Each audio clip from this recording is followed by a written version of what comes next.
to the process of constructing the Jew in Europe. You know, Jews were also coming from different national context, cultural context. They had different class location, different linguistic identities, blah, blah, blah. In the concept of Jew, as developed by anti-Semitic language, we put all Jews together in one category. So, to some extent, this kind of erasure of difference in case of the Muslim might be compared to this kind of erasure of difference in the category of Jew.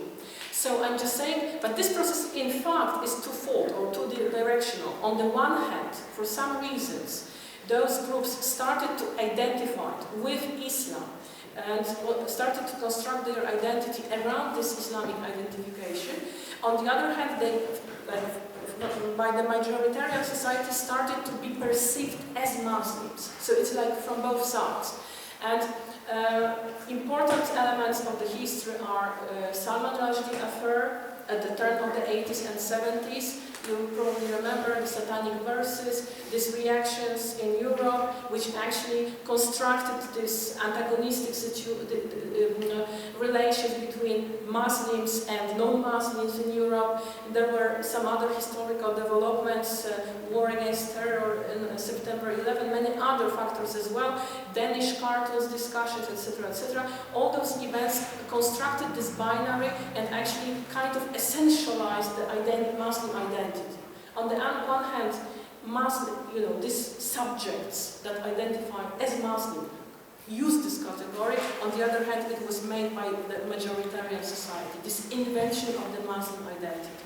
So I'm just saying that we have to have this kind of process in mind when we talk about the Muslim question in Europe.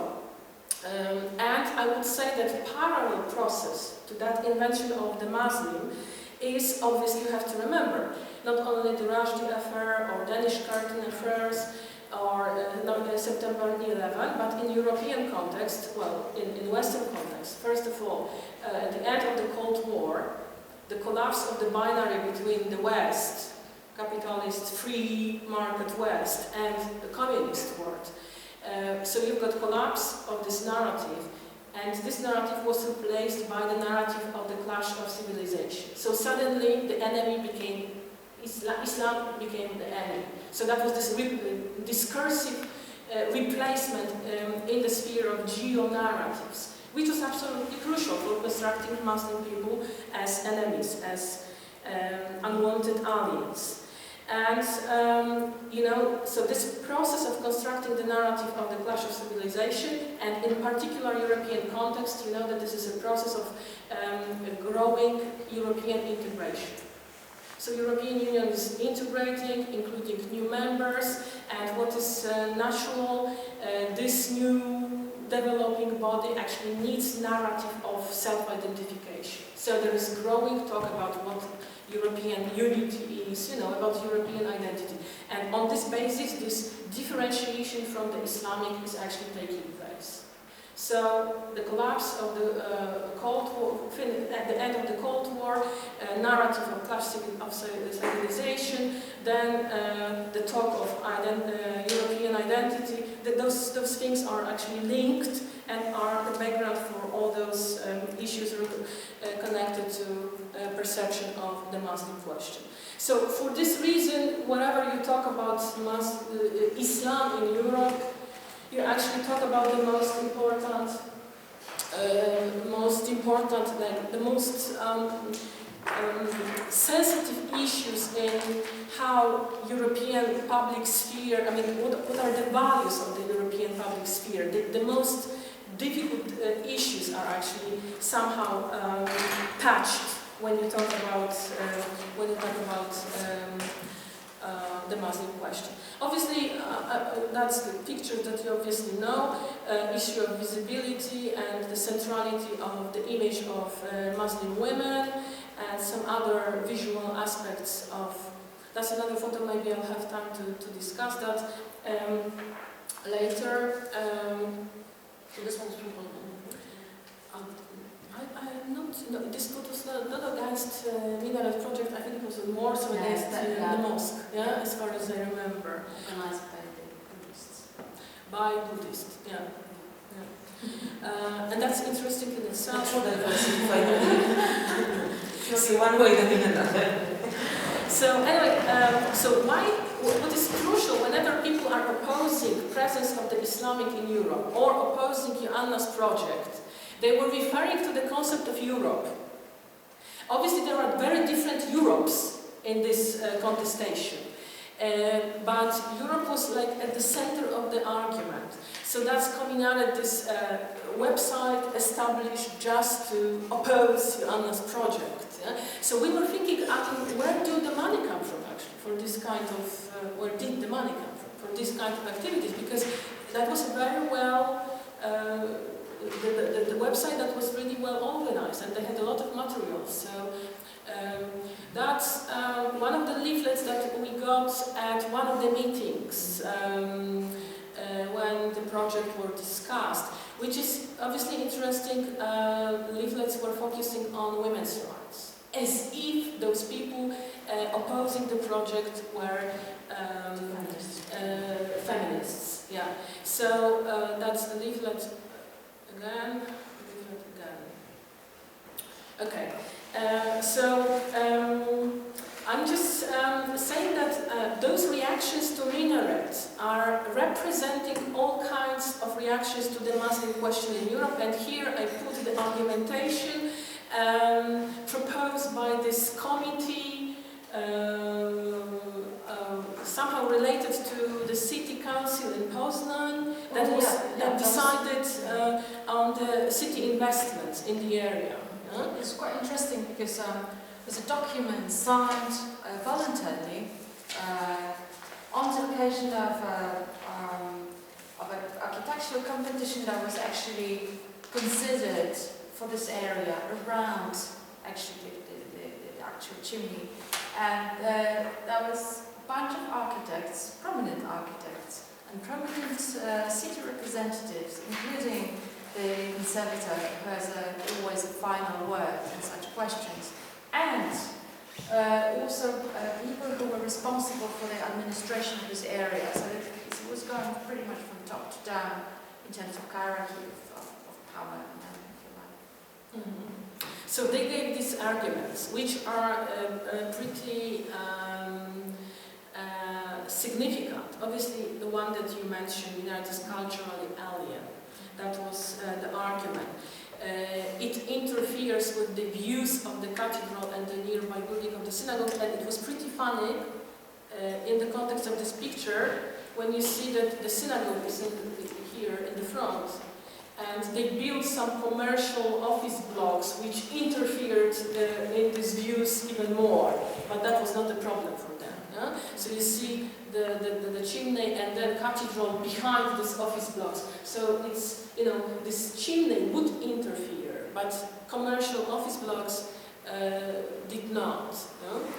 Can be interpreted as a religious provocation, could be interpreted as an attempt to ridicule a religious symbol, the minaret, by locating it on the industrial smokestack, has no important artistic values related to cultural events in Poznan. So that were the arguments, like officially framed. And obviously, well, when you think about minaret and its meaning, as sometimes declared by Joanna, but sometimes like inspired, in the discussions, you can see that there were multiple meanings of the minaret in different areas actually. Because on the one hand, the project activated conflicts over the symbolic ownership of the urban space. Who actually can decide what happens in the urban space? So that was one of the area of the conflict. Also, a conflict over the meaning of membership in Polish national community and culture. What counts as culturally alien, what counts as culturally not alien? That was the discussion. So we tried to, many people were entering the discussion, like supporting of the project, saying, listen, we've got our Muslims in Poland, we've got Tatar communities, we've got Muslim community in Poznan, there is history of Muslim elements in our culture, blah, blah, blah. So that was one of the ideas how to counter this argument, but it was really weak, because this hegemonic definition of what is Polish was very strong, is very strong.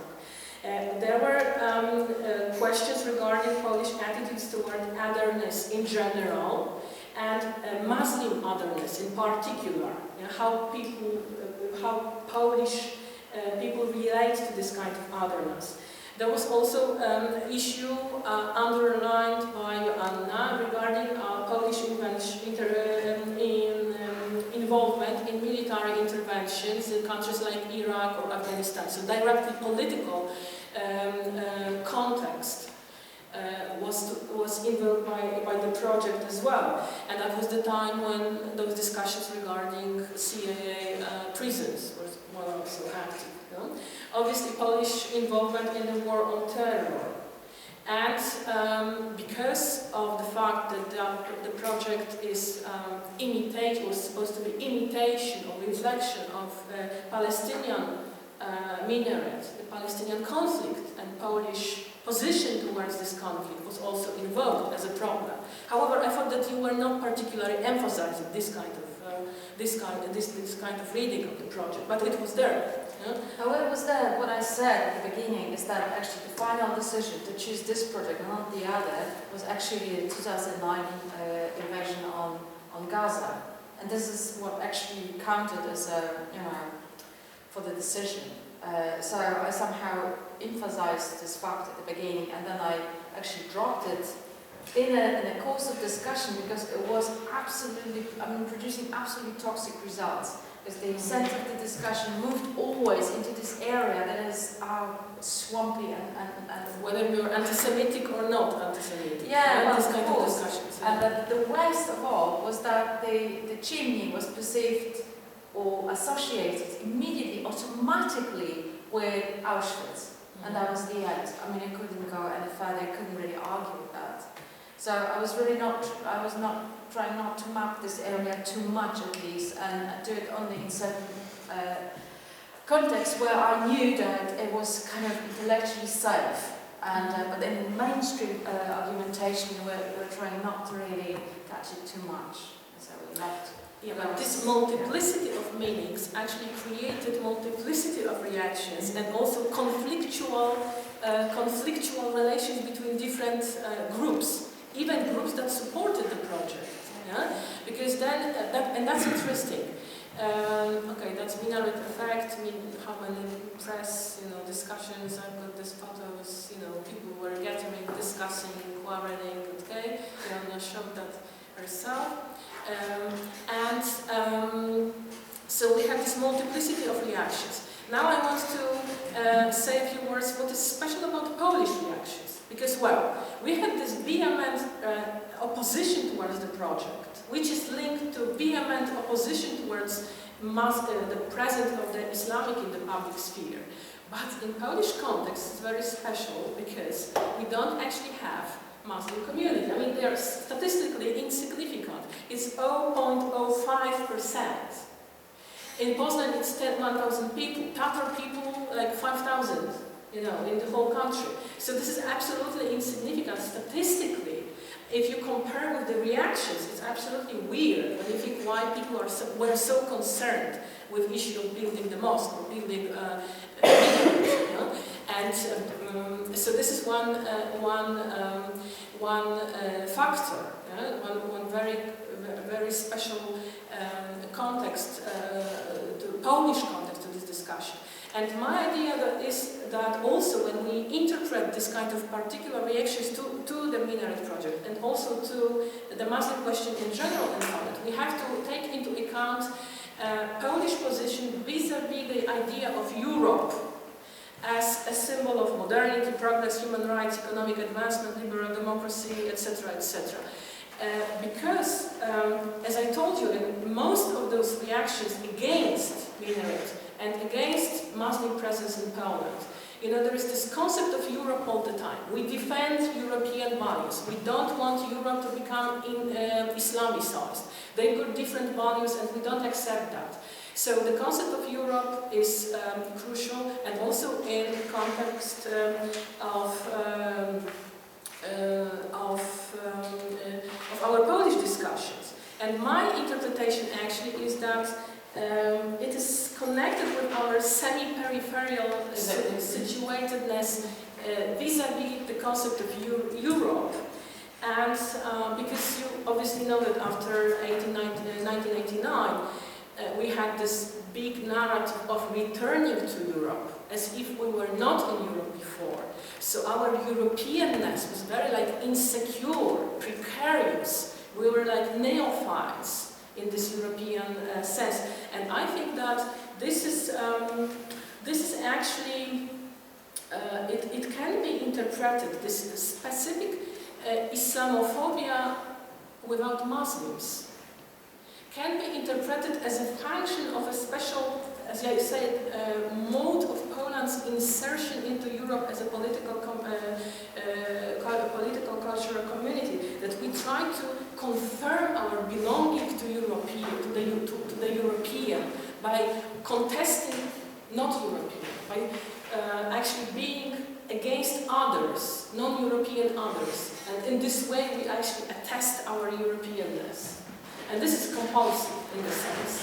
And so that is my idea, that because you have to explain somehow the phenomenon of Islamophobia without Muslims. Because it's here. On the one hand, obviously, we import the Western European obsessions. Obviously, the Islamic is a symbol of abstract otherness that we don't encounter in everyday life. But I think it is like function of this situatedness in Europe. You've got some... Yes, what about the, let's say, tradition of being the wall defending Europe?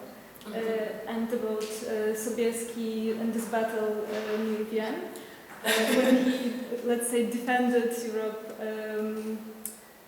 against Muslims. Yeah, Poland as bulwark of Christianity. So maybe this is... Well, that actually appeared in these discussions.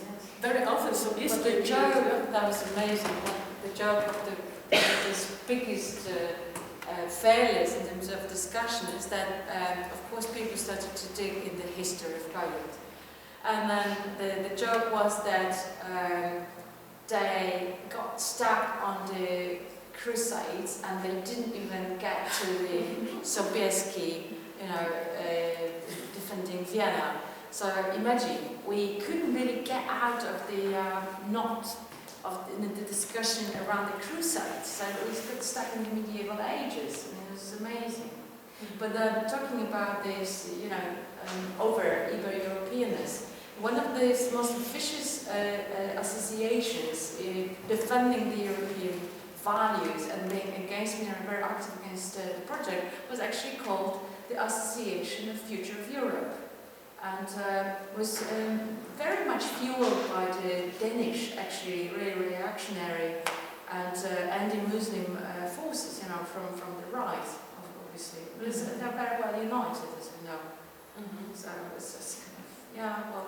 But I think obviously this history was involved, but I think it is important, this post-1989 context for me. And the fact that we still, our Europeanness is not really like 100% confirmed. We, in Western European context, we are allies. So I think it could be read in this way as well. Okay, so now I want to get to what I said before, this complex topography of counterpublics, subaltern counterpublics. And that's linked with different types of arguments against Minaret. Obviously, this was the argument that it's a sign of culture and religious otherness. There were arguments about anti-Catholic provocation. And it was very interesting because we had this construct of synagogue, Catholic Church, and Minaret. it could inspire discussions about brotherhood of different religions, you know, Abrahamic religions, but it did not actually. Yeah? That was like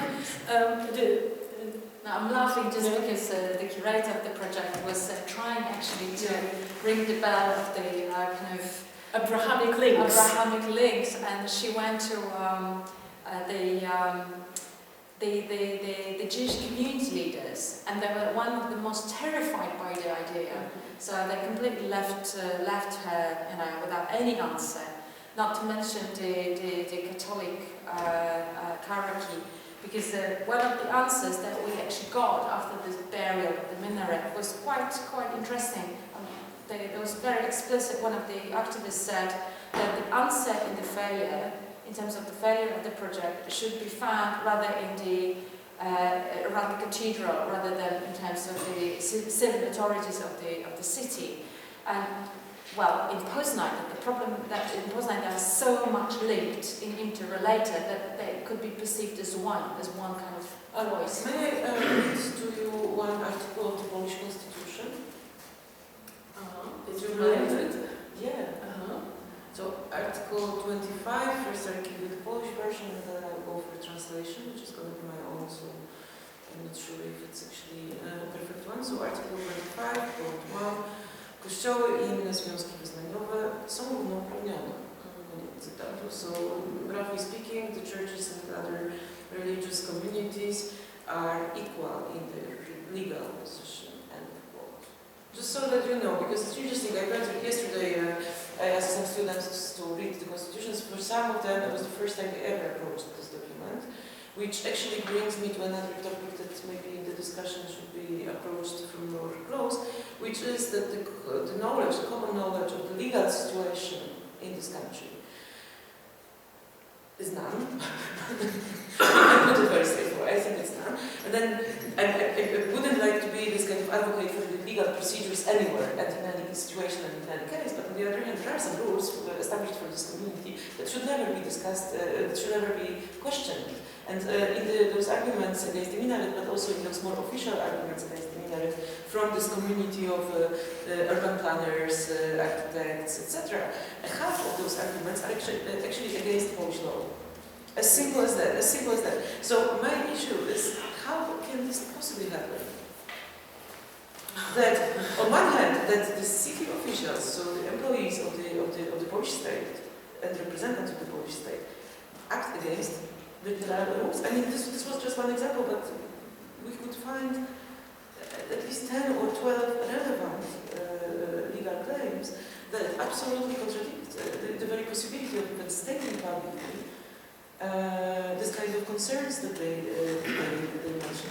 So for me, it's very interesting to see that happen.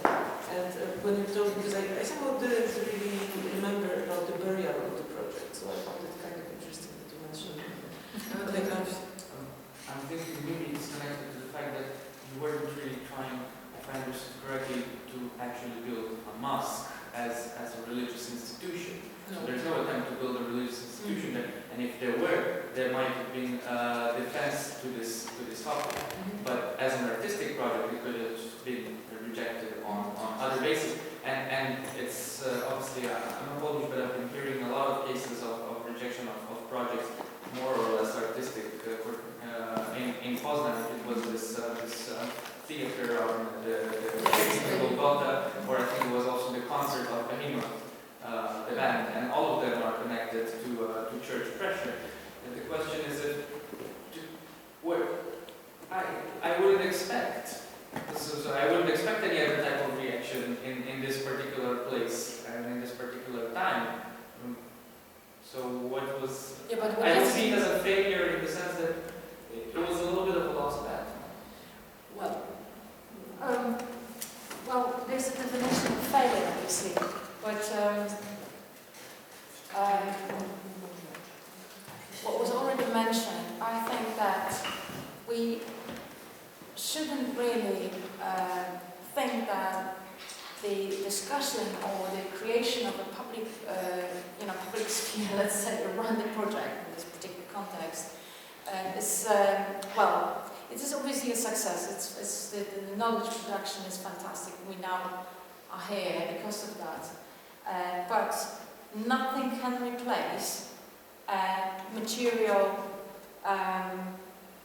significance and, well, not even significant, it's not the word I'm looking for, a material presence, simply presence of a project in the public space, three-dimensional existing public space, because we can relate to this project in many ways, using, discursive ways. But the problem is that nothing can replace your physical reaction to it, and the knowledge that is completely different knowledge, of completely different kind, and modern knowledge.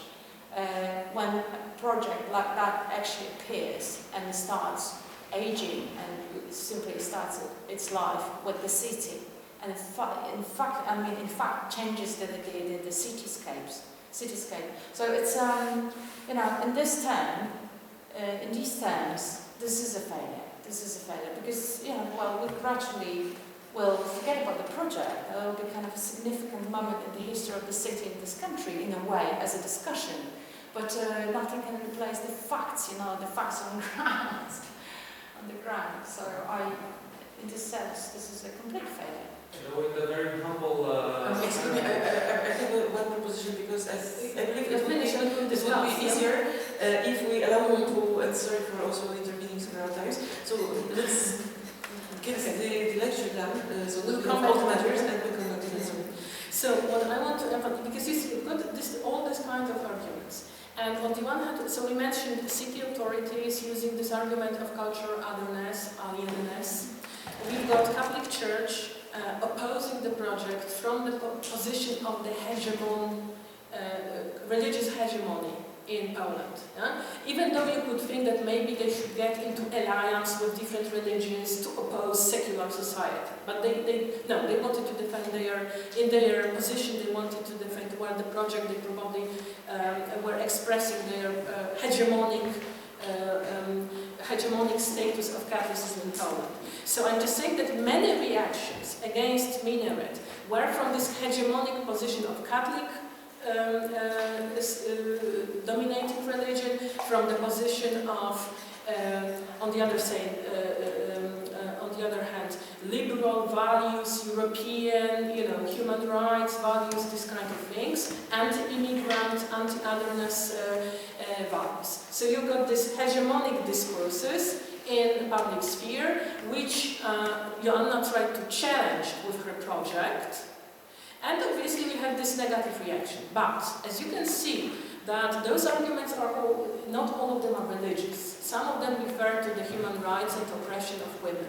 So my observation was that, in fact, those controversies over Islam and Muslim in Europe, and in this particular context of the artistic project of Joanna, actually created different kinds of opposition. Because I remember talking to Dorota Grubelna, and one of the arguments, she was a curator of the project, one of the most difficult arguments that she faced in many discussions with her friends, not with representatives of authorities or Catholic bishops or whatever, were how can you support this religious symbol which is actually related to the culture, which is anti-human rights, which is oppressive to women, which is oppressive towards sexual minorities. How can you get into this business?